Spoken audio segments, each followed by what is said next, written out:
ٹھیک ہے کہ دنیا سمجھتی ہے کہ غزہ تباہ ہو گیا، لیکن اس سے بڑی بات یہ ہے کہ 200 دن گزرنے کے بعد سپر پاور کو دھول چٹا دی گئی، ان میں اللہ اکبر۔ آپ نے دیکھا ہوگا پوری دنیا میں مسلمان جدوجہد کے ساتھ زندگی گزار رہا ہے، لیکن اسلام میں خوبی ہے، ایک صفت ہے۔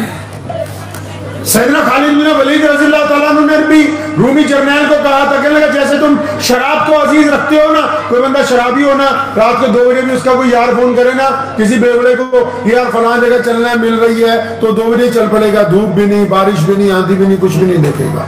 تو خالد بن ولید رضی اللہ تعالیٰ نے لکھا تھا کہ جس طرح تم شراب کو عزیز سمجھتے ہو، ہم اپنی موت کو عزیز سمجھتے ہیں، 5 وقت دعا کرتے ہیں اپنے رب کے ساتھ۔ اگر کوئی کسی کے پاس آ جائے نا، مجھے یاد ہے میرے والد مرحوم شیخ اسلام مولانا حبیب الرحمن لدھیانوی کا ایک غریب دوست ہے، وہ کاغذ چنتا ہے، روز شام کو بیچ کے آتا ہے، تو ایک دن بیٹھا والی صاحب کے پاس، تو اس نے بڑی عجیب بات کہی، اور میں یہ سمجھتا ہوں کہ اگر کوئی اور بندہ ہوتا جس کے پاس ایمان نہ ہوتا، جس کے پاس محمد رسول اللہ کا دین نہ پہنچا ہوتا، تو شاید ناراض ہو جاتا۔ اس نے ایک بات کہی مسافہ کرتے ہوئے، کہنے لگا مولانا جب آپ مر جائیں گے تو میں آپ کے لیے مغفرت کی دعا کیا کروں۔ تو مولانا نے اس کا ہاتھ پکڑا، اپنی چھاتی سے لگا لیا کہ واہ سبحان اللہ، اس کو دوستی کہتے ہیں، اس کو یاری کہتے ہیں۔ اس میں 2 باتیں صاف ہو گئی، ایک تو یہ کہ کلمہ لا الہ الا اللہ محمد رسول اللہ پڑھنے والوں کا ایمان ہے، باقی لوگوں کو تو پتہ ہے نہ مرنا ہے، لیکن یہ موت کی تیاری روزانہ کرتے ہیں، یہ بولتے ہوئے سمجھتے ہیں کہ جھوٹ بولیں گے تو موت کے بعد جواب دینا پڑے گا، یہ تولتے ہوئے سمجھتے ہیں کہ غلط بولیں گے تو موت کے بعد جواب دینا ہوگا، یہ کسی کی بیٹی کی طرف گندی نگاہ ڈالتے ہوئے سوچتے ہیں کہ اگر زنا کریں گے تو موت کے بعد جواب دینا ہوگا۔ ایک تو یہ ثابت ہوا کہ اہل ایمان کو یہ پکا یقین ہے کہ مرنے کے بعد خدا کو جواب دینا ہے، جس کی وجہ سے ان کی زندگی خوبصورت ہے۔ دوسرا یہ کہ اللہ تبارک و تعالیٰ نے ان کو انعام کا وعدہ کر رکھا ہے کہ جو میرے اور میرے رسول کی اتباع کریں گے ان کے لیے موت کے بعد بھی فائدے کی زندگی ہے۔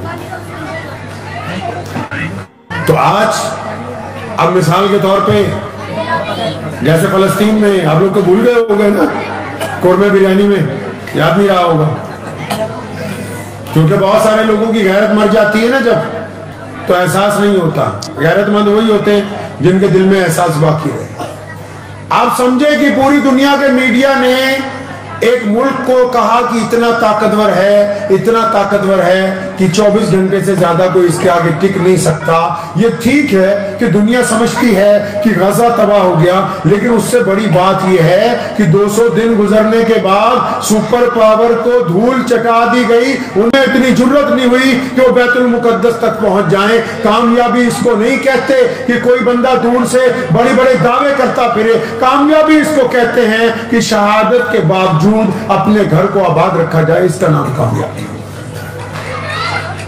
آج سب سے بڑی ضرورت ہماری کیا ہے پتہ ہے آپ کو؟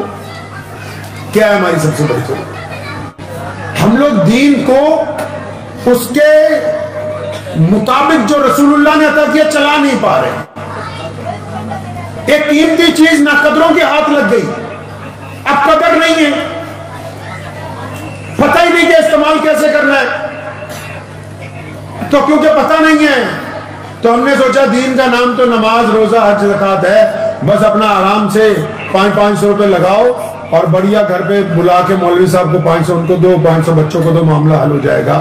اگر پیسوں کے ذریعے دین حل ہو جاتا تو پھر اتنی بڑی قربانیاں دینے کی ضرورت نہیں۔ سب سے پہلی بات سمجھ لیجیے کہ اللہ تعالیٰ نیتوں کو جانتا ہے۔ کس کو جی؟ نیتوں کو۔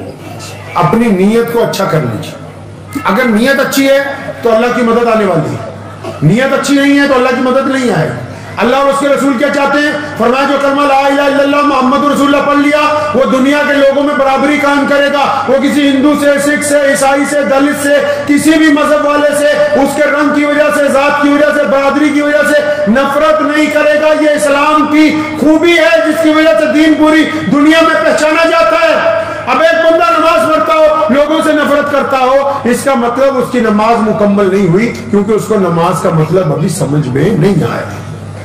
یہاں جو بچے قرآن پاک پڑھ کے ترجمہ کر رہے تھے انہوں نے پہلے آیت وہی پڑھی کہ اللہ تبارک و تعالیٰ نے نماز تم پر فرض کر دی تاکہ تم گندی باتیں کرنی چھوڑ دو، اچھی باتیں کرنے لگو۔ اب کیونکہ ہم نے قرآن نہیں پڑھ رکھا، صرف ناظرہ ہی پڑھتے ہیں، تو ہمیں پتہ ہی نہیں لگا اللہ ہم سے کیا چاہتے ہیں۔ سنیں، اللہ آپ سے چاہتے ہیں کہ آپ نیک بنیں، اللہ آپ سے چاہتے ہیں کہ آپ کی نماز برائیوں سے آپ سے روکے، اللہ آپ سے چاہتے ہیں کہ آپ ماں باپ کا کہنا مانیں، اللہ آپ سے چاہتے ہیں کہ آپ بیوی کے منہ پہ تھپڑ نہ ماریں، اللہ آپ سے چاہتے ہیں کہ آپ اپنے بچوں کے دوست بنیں، اللہ یہ چاہتے ہیں کہ آپ اپنے پڑوسی سے محبت کرنے والے ہوں، اللہ یہ چاہتے ہیں کہ آپ لوگوں کی مدد کرنے والے ہوں۔ ہم تو اسلام کو بہت دور چھوڑ کے آئے ہیں۔ آپ سب لوگ نماز پڑھتے ہیں نا ماشاءاللہ؟ بولو بھائی پڑھتے ہیں؟ اچھا صحیح صحیح بتاؤ، جو لوگ نماز پڑھتے ہیں کیا انہوں نے کبھی اپنے ابو سے گلے ملے؟ پھر کیسے نماز پڑھتے؟ کیا اپنی ماں کے پیر دباتے ہیں روز؟ پھر نماز کیسے پڑھتے؟ اچھا کیا اپنی بیوی سے دوستی کر رکھی ہے؟ پھر نماز کیسے پڑھتے؟ اچھا نماز پڑھتے ہو، کسی غریب کو کھانا کھلایا کبھی؟ نماز پڑھتے ہو، گلی میں سڑک پہ کسی ٹرالی سے کوئی اینٹ گر جائے، پتھر گر جائے، سائیکل روک کے، کار روک کے، موٹر سائیکل روک کے اس پتھر کو ہٹایا؟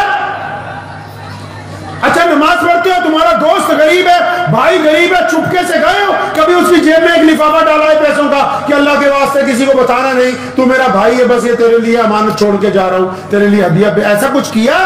اگر کچھ ایسا نہیں کیا اور صرف دوسرے پر نکتہ چینی کر رہے ہیں، پھر یہ نماز نہیں پڑھ رہے، یہ ہم دکھاوا کر رہے ہیں، اور اللہ کو دکھاوا کرنے والے لوگ پسند نہیں ہیں۔ نماز اپنے معراج پر تبھی پہنچتی ہے جب ہم غریب کی مدد کے لیے تیار، ظالم کا جواب دینے کے لیے تیار، مسلمانوں میں اتفاق قائم کرنے کے لیے تیار، غیر مسلموں سے محبت کے لیے تیار۔ ہمارے میں تو خوبی نہیں ہے، دیکھو ہم کہاں سے پٹے ہیں، ہم لوگ مسجدیں بناتے ہیں، ہم لوگ مدارس قائم کرتے ہیں، ہم لوگ نمازیں پڑھتے ہیں، ہم لوگ جلسے کرتے ہیں، ہم لوگ تبلیغی جماعت میں جاتے ہیں، ہم لوگ اجمیر شریف جاتے ہیں، کلیر شریف جاتے ہیں، مجدد الفسانی رحمۃ اللہ علیہ کی روضے پر فاتحہ پڑھ کے آتے ہیں۔ ہم لوگوں نے سارے پاپڑ بیل لیے جو کچھ کر سکتے تھے، لیکن دعا قبول نہیں ہو رہی۔ کیوں؟ کیونکہ جب آپ دعا کرواتے ہو نا کسی بھی پیر سے، کسی ولی سے، کسی مولوی سے، ادھر ہم دعا کرتے کہ اللہ چودھری صاحب کو بیٹا دے، ان کا کام بنا دے، ادھر فرشتے بیچ میں کنڈی پھنسا دیتے ہیں، اللہ تعالیٰ کہتے ہیں یا اللہ یہ مولوی جس کے لیے دعا مانگ رہا ہے یہ تو ٹھگ ہے، یہ جس کے لیے دعا مانگی جا رہی ہے بے ایمان ہے، یہ جس کے لیے دعا مانگ رہے ہیں زنا کار ہے، یہ جس کے لیے دعا مانگ رہے ہیں شرابی ہے، یہ جس کے لیے دعا مانگتے ہیں یہ زبان سے لوگوں کو تکلیف پہنچاتا ہے، یہ لوگوں کے دلوں کو توڑتا ہے، بے عزتیاں کرتا ہے ان کی۔ اب پتہ یہ لگا دعا تو تب قبول ہو جب جس کے لیے مانگی جا رہی ہے وہ بندہ صحیح ہو۔ اچھا بندہ بھی صحیح نہیں، دعا کرانی بھی ضروری ہے، تو حدیث میں آتا ہے بس ایک ہی دعا ہے جو قبول ہو سکتی ہے، وہ کون سی؟